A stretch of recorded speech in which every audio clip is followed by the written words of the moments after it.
So very good evening everyone, and once again welcome back to the session here. So let's do basic statistics questions for the day.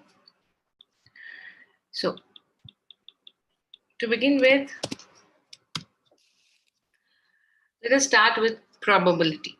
The very basic question here is, what is probability? So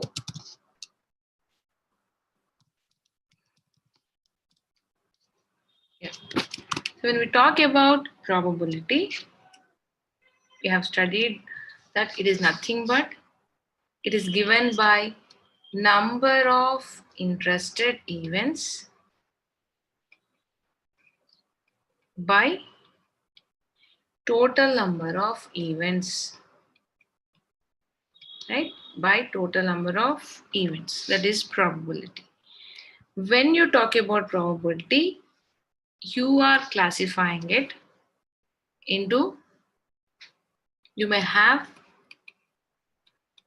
joint, right? And you may also have conditional. This one case of probability can be joint probability and conditional probability. So when we talk about joint probability, it is a probability of two events occurring at same time, right? Two events are occurring at same time. So it is nothing but the very basic understanding with an example is that you say that the probability of an email being spam, right, with a word lottery,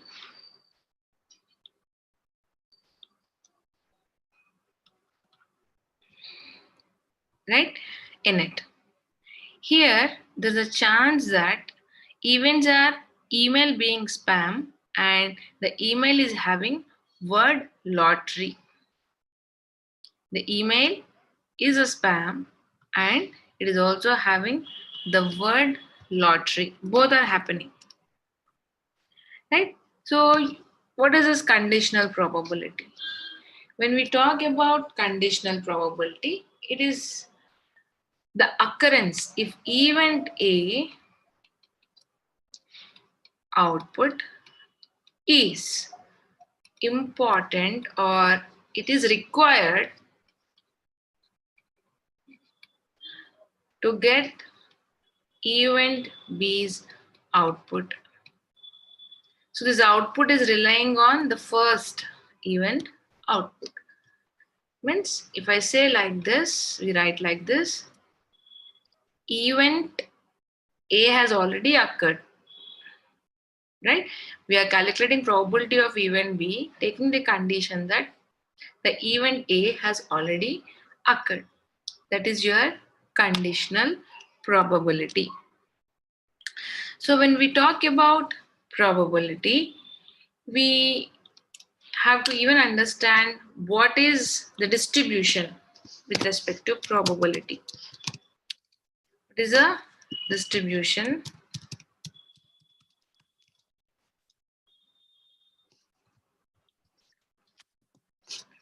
Probability distribution. So you take, suppose you take you just take few numbers, dice example, if you take a die and this die you are giving equal chance, right? Every outcome would have some chance associated with it.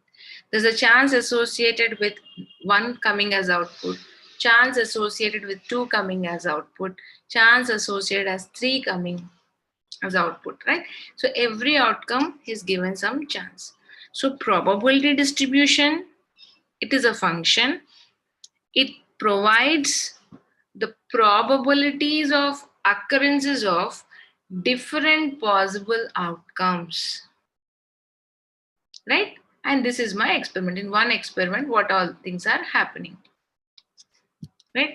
So when you do this, it is done on plot where the random variable is plotted on x-axis and the probabilities are plotted on y-axis, right? And you get the distribution. Maybe the chance associated with 1, okay, it is 40%, with this is 50%, maybe 60%, again 40%.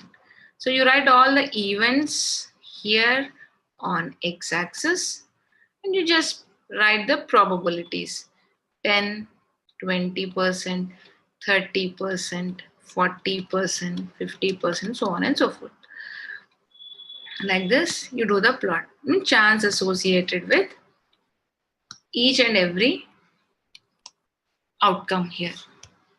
So when you talk about probability distribution, again here we have classifications coming up, right? We have the classifications coming up. So probability distributions are categorized into discrete and also continuous. So when we say continuous or discrete, this depends upon the type of data you have. So here the underlying x, right? That underlying x is discrete, where here the underlying x, the random variable, x is nothing but your random variable, is continuous. Now the question comes, now what is this discrete random variable?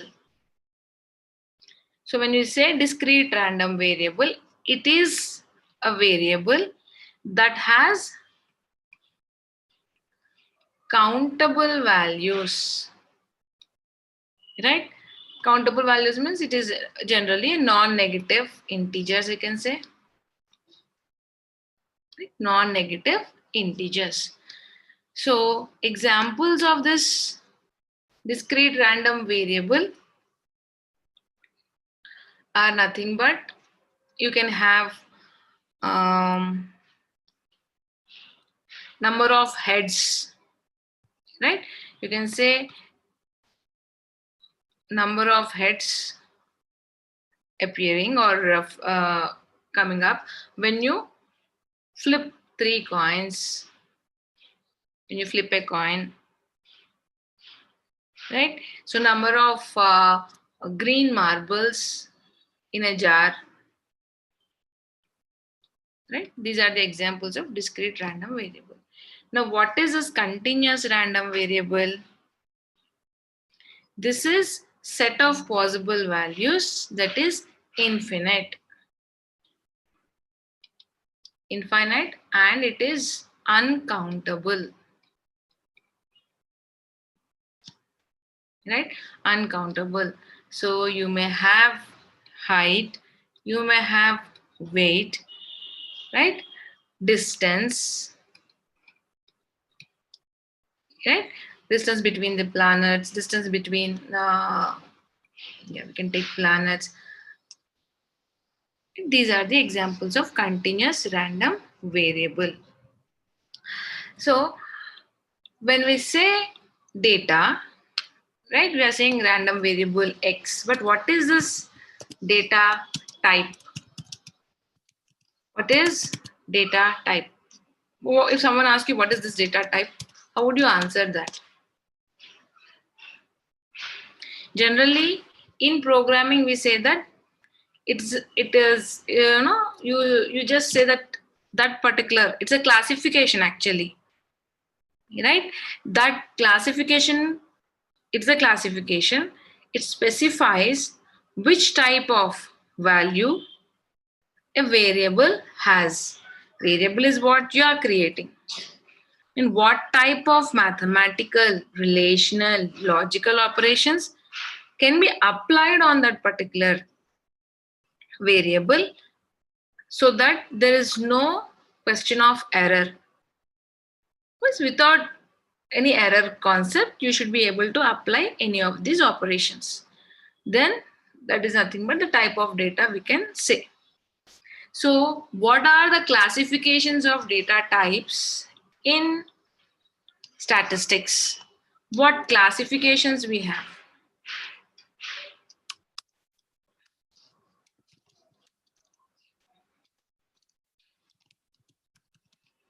Okay. Yeah. Classifications here.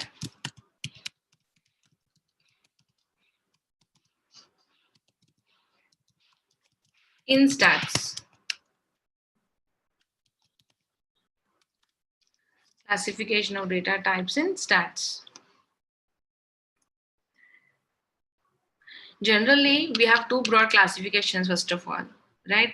You can say that you have qualitative, you have quantitative, right?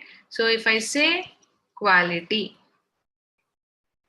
and if I say quantity, right? By the name we'll understand it is something a number and it is numeric. And this is talking about the quality. So some kind of category, right? Now my ink is pink, right? How many people like this pink color? How many people would like, and how do you give a rating to this particular pink color, that people like that pink color? To quantify this quality, you are giving a number which becomes quantitative, right? However, classification of data types is you have discrete, you have continuous, right? You have discrete, you have continuous. In discrete again, you have categorical, you have count, right? Here you have continuous data, again categorical. You can have what kind of data here? Nominal and ordinal. Here you have interval, measurement level, and ratio. Right? Now the question comes, because these two are falling under the name category. What if someone asks you how do you explain categorical data? So what would be your answer? If a question comes like, how can you say that? How can you explain categorical data? Right? So if we say categorical, on this, you can't apply any math operations, right? No math operations can be applied on categorical data, first thing, right? And when it comes to the levels, measurement levels in categorical data, you have nominal data and ordinal data. When we say nominal data is nothing but the name, your name, my name, jersey numbers, type of car, right? Anything would be a nominal data. But ordinal data is also categorical, but it has some order. The name we can say ordinal, it is having some order, like you have rank, right? Feedback, right? You have shirt sizes, shoe size, don't take shoe size, shirt size, right? Rank of a competition, right? So these are following some order. So nominal and ordinal, these are category. Category in the sense, now if I say color, it is some nominal data, right? Red, pink, green. Order, ordinal data, you are given rank, you are given grades for the assignments, right? That is your ordinal data. When it comes to interval and ratio, right? When it comes to interval, how you can differentiate both of them? When it is interval and ratio, how can you differentiate? How can you say that it is different? Interval type is different from ratio. So interval scales, right? The problem, or we can say that this interval is something which is subjective, right? It is subjective. So a very good example is that your temperature, right? It's nothing but you are feeling cold, other may not feel cold. You may feel that that actress is beautiful. Others may feel that she is okay. You may feel that that particular person has answered the questions in a very good manner. His IQ levels are very high. It's your perception. So it is something which is measured on local scale, right? It is something which is measured on local scale. So it is nothing but here the problem with interval scales is that they don't have true zero, right? So here ratio is objective, right? Ratio is objective. It is measured on global scale, right? Length of the object, height of the person, weight of a person. Here they have something called as absolute zero. Here you have something called as absolute zero. Now, what do you mean by absolute zero? Absolute zero means true absence of a value. It is nothing but a true absence of value. So we don't have any absolute zero in interval data type. Right? If I say 0 degrees Celsius, it means that there is no temperature. It doesn't mean that the temperature is absent, right? It means cool, right? So, but here if I say zero measurement of heat is zero. Zero means no heat, right? Here you have absolute zero concept in ratio. Right? Then why, friends, why you feel that these data types are very important? Why we have to understand all this? So here I can write the example as age, height, weight, etc. Anything you can measure on global scale. Rupee, money, right? So the way you take the data, right? Why it is important? Why you have to explore what are the data types first of all? Tell me.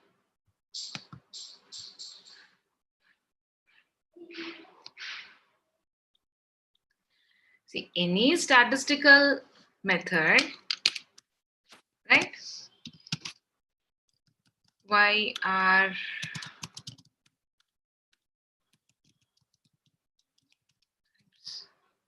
important? So generally, any statistical method, you have to descriptive, predictive, prescriptive. They can be employed only when you say that based on the data type of the variable. So if at all you're not able to identify this particular data type, it leads to incorrect model building. Finally, what will happen? Incorrect solutions. So understanding the data type, right? Depending on the data type only, you would decide what model building or what should be your approach as a part of data cleansing, model building, evaluation procedure, and everything. Right? So when we say distribution, right? We are talking about the probability distribution types. So because of that, we have added to data type. What are the different types of discrete probability distribution? Types of discrete probability distribution.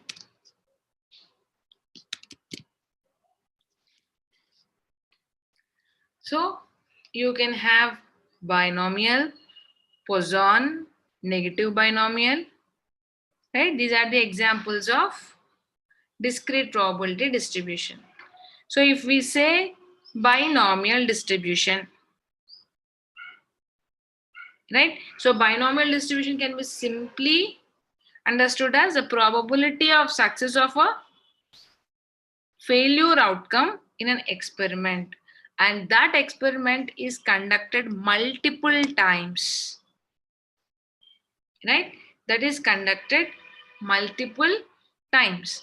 So when we say binomial distribution, it is conducted, you are conducting one particular experiment n number of times, right?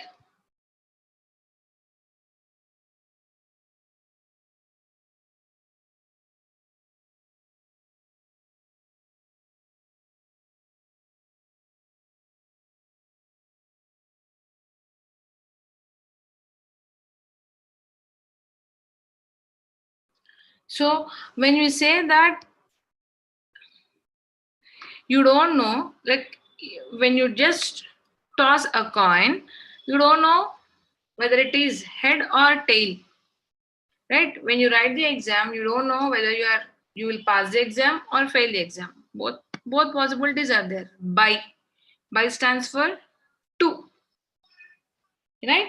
So when you talk about binomial, then what is the difference between binomial and negative binomial distribution?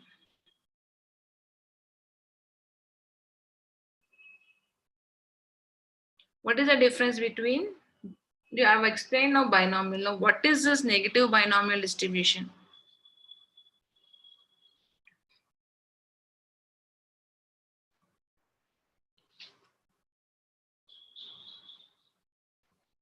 So it's just like, if you just flip a coin, what is the probability, right? Suppose you are very very superstitious, you like you don't, you just like, if you don't see your friend's face before entering the exam hall, you will not pass the exam. Otherwise you'll crump a piece of paper and you try to throw it in the box. So you say that if I throw it 3 times, right, then my wish would fulfill, right? But none of the times it would fall. 3 times is your target here. I want to throw it 3 trials, but how many trials? I didn't specify that, right? So if you can have number of successes fixed, right, it does not matter how many chances you take for getting that particular 3 times hitting into that particular box, right? As I keep on flipping my coin till I get heads, right? The probability associated with success will be distribution. Here the success is fixed 3 times, but how many trials you are taking, you may take infinite number of trials. It's always have to be infinite, right? I never know when that particular 2 times you throw it, but when the third time would fall, you don't know, right? When that particular success would reach, you don't know. So that is nothing but, when you try to explain negative binomial distribution, it is the distribution of the number of successes occurring in the sequence of independently distributed and identically distributed, right? That is called as Bernoulli trials before a specified number of failures occur, right? Out of lot of tries, it is containing 5% defective, right? 4 tries have reached at random, right? Then what is the probability of finding 2 defective tries before the 4 good ones? What is that you are calculating is your binomial, negative binomial distribution. Right? You have in your hands. So if at all you try to find out the differences between binomial and negative binomial, here number of trials,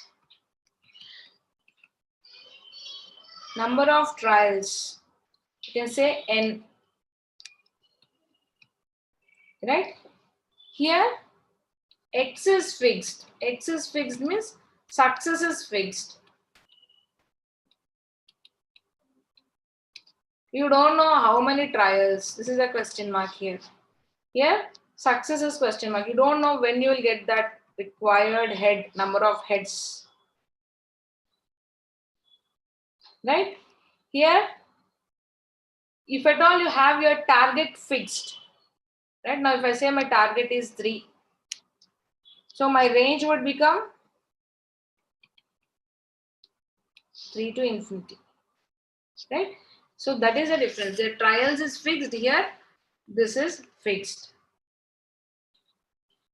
Right? So, binomial distribution is followed by one negative value. That is called as negative binomial distribution. Right? So, you are looking for 2 heads. You are looking for 2 heads. How many trials? How to understand this? You are having 3 to infinity range. Now, if you have 2 heads, how many trials you want? Maybe you have getting it in 10th flip. You get 2 heads. But what would be the chance that third head might occur at any point of time? We don't know at which position it would occur. So what we say here is x minus 1. We don't know when that particular last head would come. Right? So we take minus 1 for this also. Right? So number of heads are x, means x minus 1 or r minus 1, both are same over here. Right? So it means 10th flip, 2 heads fixed. Okay, maybe you have adjusted the 10th flip, you have 2 heads. But the third head would occur, we never know. So we are saying that binomial distribution only, but it is following by one negative value. Right? So you write it as n minus 1, see, x minus 1, right? P bar x into q bar n minus x. This is your, means that's why you are saying minus 1. Binomial distribution followed by one negative value is negative binomial distribution. Okay, but what is this Poisson distribution? So Poisson distribution talks about the number of occurrences in a given interval. Right? It gives a probability of the number of events happening in a fixed interval or space. Right? So you just say that the number of people or the customers visiting restaurant on daily basis. Right? That particular average is what you are talking. Right? If I say on an average, we had a shark attack. Right? On an average, it is 1 shark attack. Right? If I say 30 days data, if I have, right? It doesn't mean that every day you will have only 1 shark attack. It could be 10, it could be 0 one day, it could be, but the average is fixed, that is 1. Right? That lambda is what we call it as average in case of Poisson distribution, where time comes into picture here. In a given interval, average lambda, that is fixed. Okay, now we have other types of distribution here, right? What you call it as normal distribution. Right? Normal distribution. Now, what is this distribution all about? Right? So we all know that normal distribution or bell curve, right?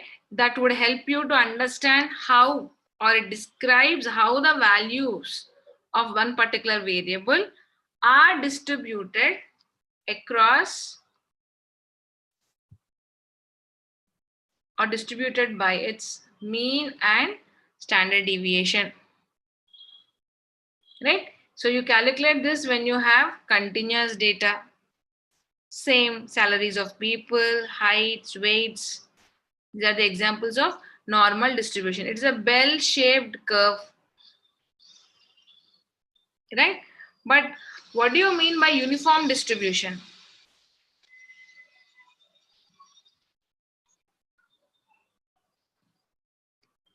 What do you mean by uniform distribution? If you take the example, probability associated with x is equal to 1 is 1. Probability associated with x is equal to 2 is 1 by 6.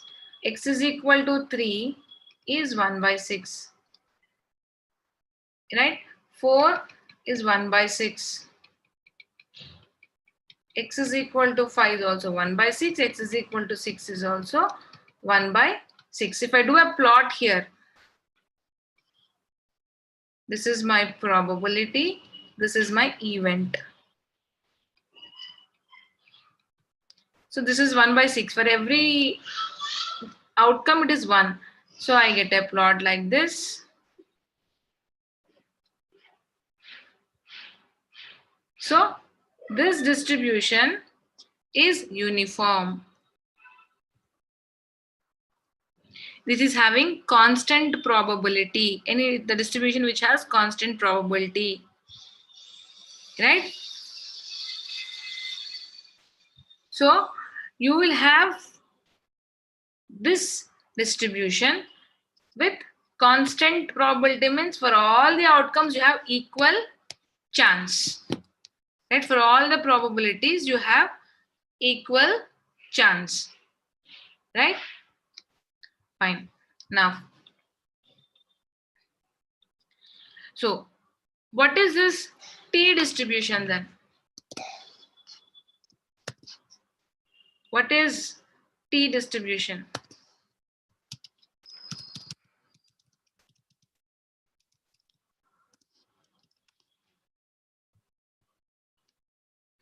T distribution. Yeah, we all know that it is also called as students T distribution.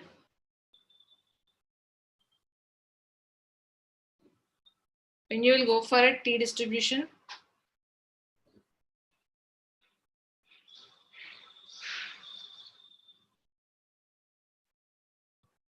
so T distribution is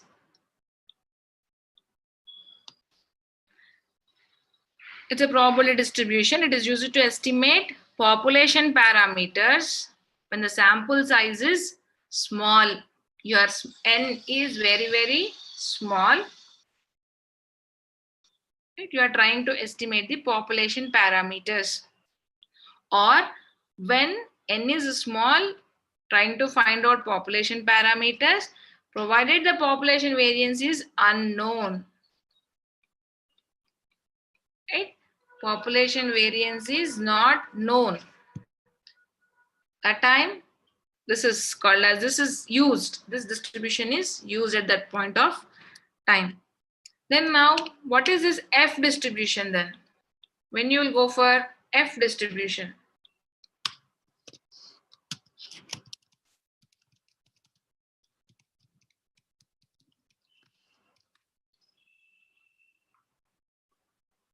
F distribution, it is nothing but a statistical measure of F statistic.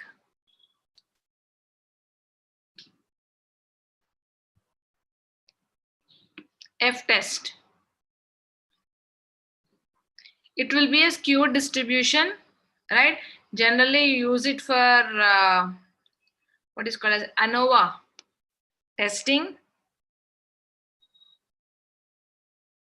So this is F statistic value is the value which you get as an output for regression analysis, right? And this will help you to find out whether the group of variables are statistically significant or not, right? The group of variables are statistically significant or not, right? So when we say distribution, probability also holds few properties, right? Why is that probability associated with a single value of a continuous random variable is 0?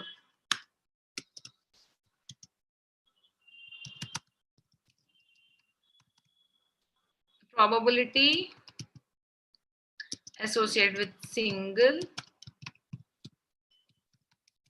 continuous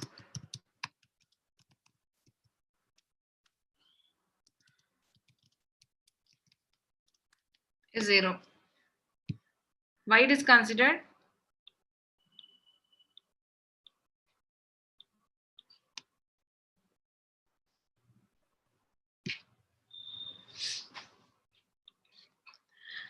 See, generally assume that I have taken height.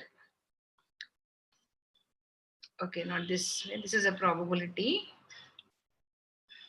This is my, I have taken height of fully grown adults. Okay, this is a probability associated with that.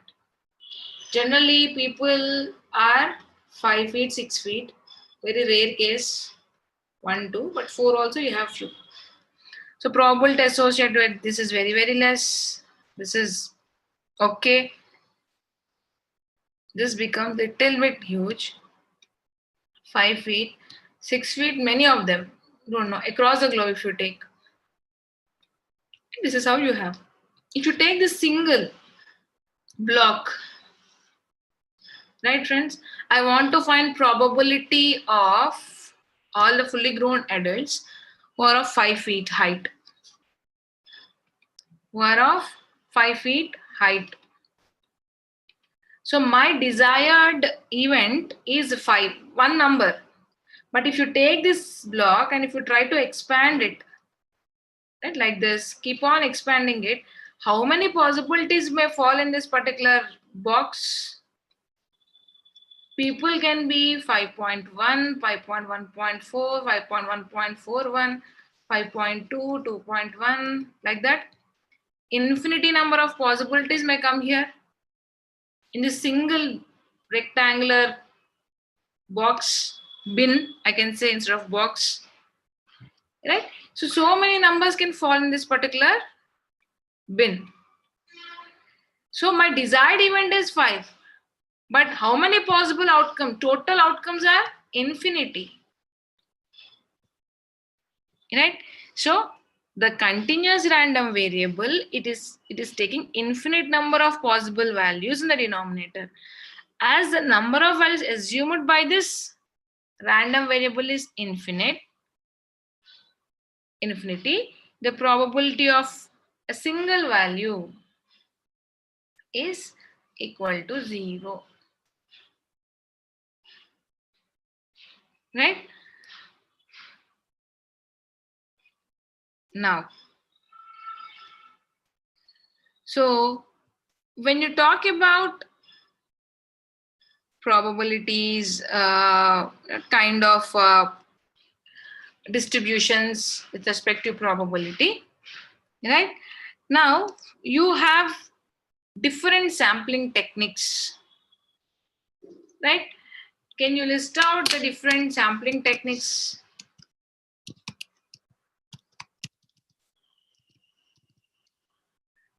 Name few sampling techniques.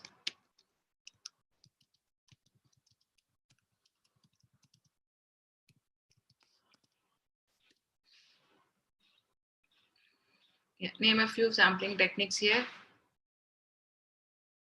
Generally, we have two, friends. That is probability sampling and non-probability sampling. These are the two broader classification of sampling techniques. Right? So you have something called as biased sampling and unbiased sampling. So you are not giving equal chance to everyone. Here you are trying to give equal chance to everyone. Right? It is something like you are doing some randomization or not. If you do randomization, every element, right, would get equal chance and they are given chance to be a part of the study or the analysis. Right? everyone would get a chance here, right, to get equal, like you are given if at all you are picking out of 30 students, you are picking 5 students randomly, like blindfolded, right? If you take it as blindfolded, so it is becoming random. So equal chance is given for everyone, but it is these 5 people like that they are into the analysis, right?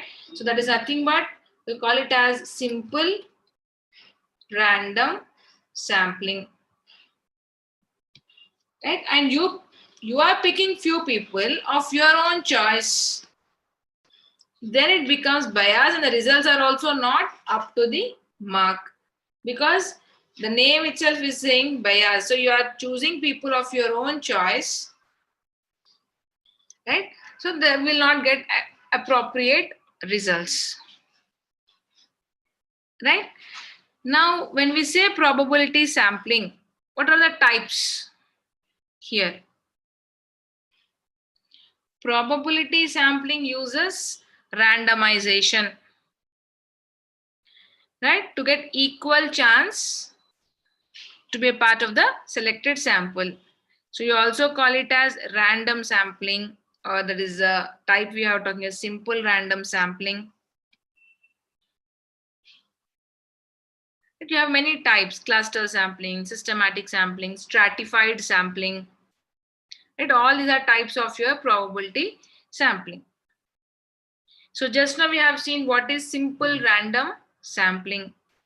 So every element is having equal chance of getting selected, right?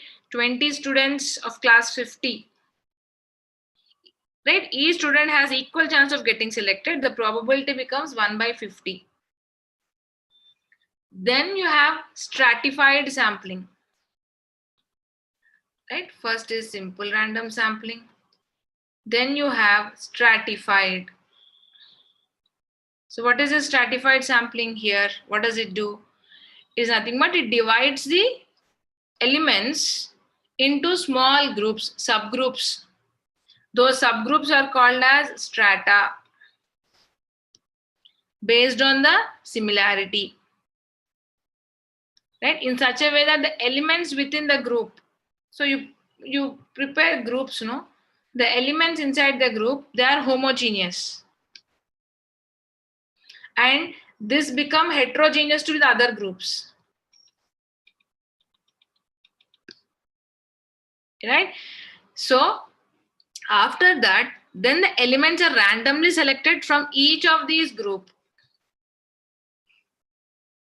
Elements are selected randomly from each of this group.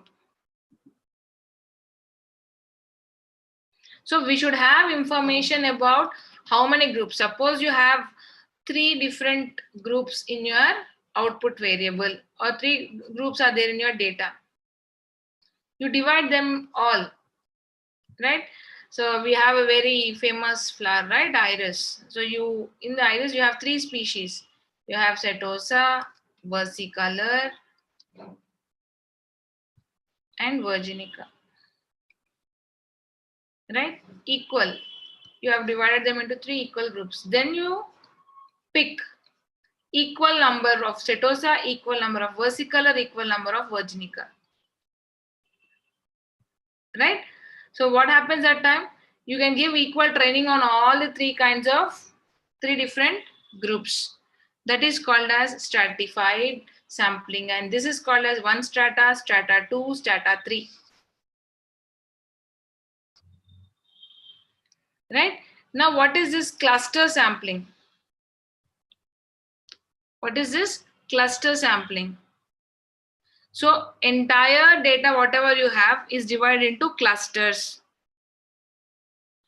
right? And then the clusters are randomly selected. And every element, or I can say all the elements, are used for sampling, right? You can identify the clusters. How do you identify? Maybe using age, location, etc., right? That is nothing but you're preparing clusters for the further analysis. You have something called as multi-stage sampling also. It's a combo of 2 or more probability sampling techniques. And divide the data into multiple clusters, and then these clusters are further divided into groups, right? And groups into various subgroups based on the similarity. Right? Each one or more clusters are picked from that particular each group. That process would continue until the cluster would, there's no chance for the cluster to divide anymore. Right? It's just like you have entire country into states into cities, again urban into rural, again all the that in rural pick with similar characteristics, and in urban pick with similar characteristics, and they can be merged together so that you form subgroups. Right? And you also have, when we say probability sampling techniques, all this, then what is this non-probability sampling? Here they don't go for randomization, right? They don't go for randomization here. So outcome, whatever you are getting, it is biased, right? The outcome is biased. So you call it as, that is simple random sampling. This is non-random sampling. You have many types here also, right? Judgmental, convenience, snowball sampling, right? So when you talk about this, it is non-probability sampling. These are the types. So when you say judgmental sampling, right, it is chosen on the basis of, it's a sample which is chosen on the basis of researcher's knowledge and judgment. Here he knows what to select, right? Judgment we are saying.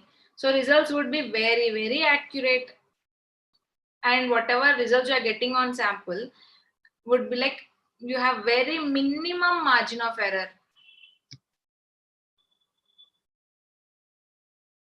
Right?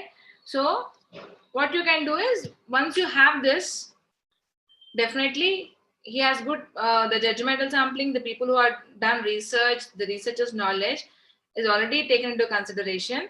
So it is takes very, very less time for execution, because research expertise is important here. And you can directly, survey can be conducted with the sample, because the sample members have good amount of knowledge here. Right? So now when you talk about snowball, right? So where this is used when the population is completely unknown. Right? Because if you want to just do a study, like a kind of satisfaction for a customer, and you are a member of a club, among the members of the club, it will be very much difficult for you, extremely difficult, to collect the data, primary data, unless someone would give you and provide you the information here. Here, cooperation is zero. Right? So, where the population is completely unknown, therefore we will have to take help from some other person should help us. Some reference should be given. Right? So, like, this can be used for very highly sensitive topics. Right? Very highly sensitive topics. Suppose you just take initially, when last March, same time, right? People, if someone got COVID positive, tested positive, right? It was like they used to feel very bad, right? And no one even tried to ask few questions, right? Not all the people who are just got that positive report, how can you think that they would respond to the questions? They were feeling some kind of, oh, we only got that positive report and all, like thing, right? So to get data from that people and to know their why it happened, what happened, what is the treatment going on to them, they don't come forward here, right? So they will not respond to the questions also. So what they have to do, people who want to do research, they have to contact few people who are volunteers so that they can collect the information. That is your snowball sampling. And finally, one more important sampling technique is convenience sample. Right? Here the samples are selected based on the availability, the name, convenience. Right? If at all an NGO wants to establish itself in 20 cities, it would select 20 top cities to serve. Right? It is easy to do research, very, very low cost. Right? It's quick, easy to deliver the results. And this is used when it is costly offense. Based on your convenience, you to pick up the samples here. Right? These are the basic things with respect to sampling techniques. Okay. There's also something called as error. Right? You talk when you take sampling, we are more interested to talk about error. Systematic sampling error, random sampling error. What are these errors all about? Suppose you have a systematic sampling error. Right? When errors are systematic, they bias your sample in one direction. It automatically says that whatever results you are getting on sampling, they are not, you can't generalize it to population. So this error, systematic error, occurs when the sample is not taken properly, means not drawn properly. Right?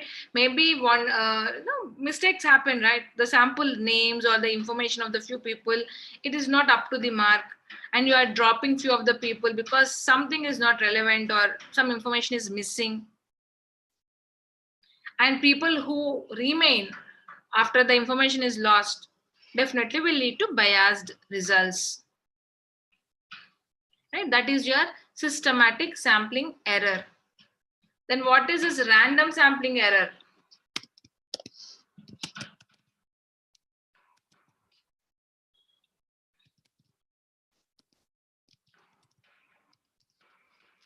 What is this random sampling error?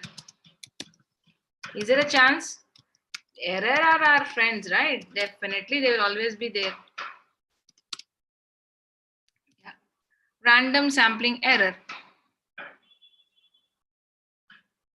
This occurs random, by chance, right? Definitely, it occurs by chance.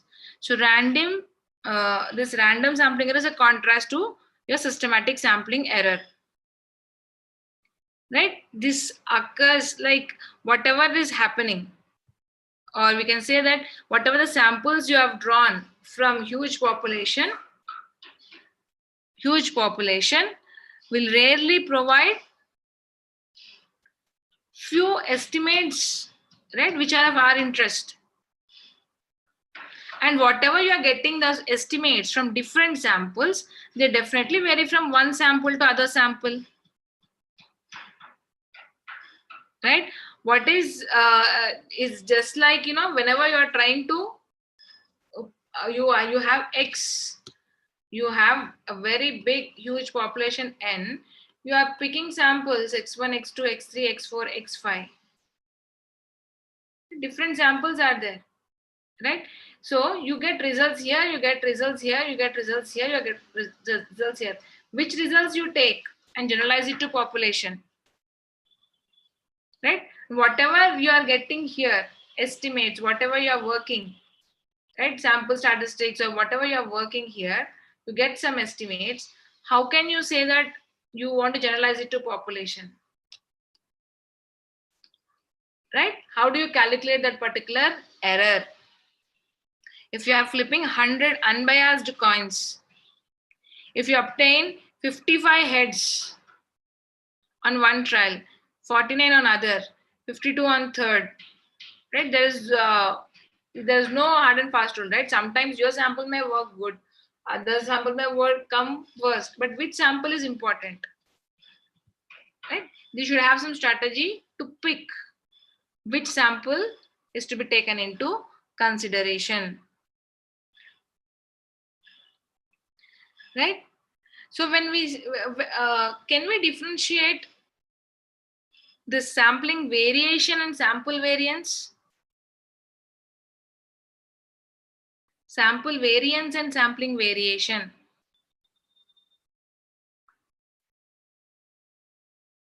We have variance,